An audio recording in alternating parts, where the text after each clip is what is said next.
Kedatangan aparat kepolisian dari Reskrim Polrestabes Makassar membuat para pasien dari klinik kecantikan di Jalan Emi Sailan, Makassar kaget.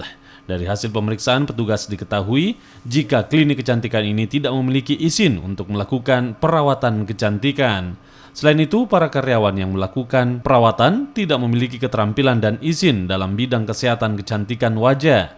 Saat digeledah, petugas juga menemukan barang-barang yang digunakan untuk perawatan kecantikan tidak memiliki kode BPOM. Selain itu, puluhan botol infus, jarum suntik, dan cairan untuk pemutih ikut disita. Pemilik klinik mengaku melayani perawatan kecantikan tanpa panduan dokter spesialis kecantikan dan telah beroperasi selama 2 tahun.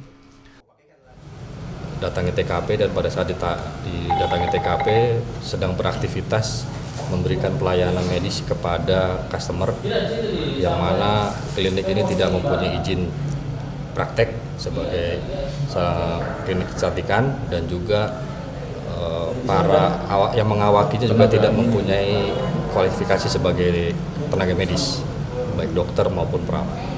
Di sini dengan ancaman hukuman 15 tahun, 6 tahun sampai 15 tahun. Nah, untuk sementara yang diminta untuk salon kecantikan. Nah, untuk sementara yang diminta keterangan sama yang ini ada pemiliknya dan juga beberapa orang karyawan yang mengawaki dari klinik ini dan juga berapa pasien dua orang pasien. belum ada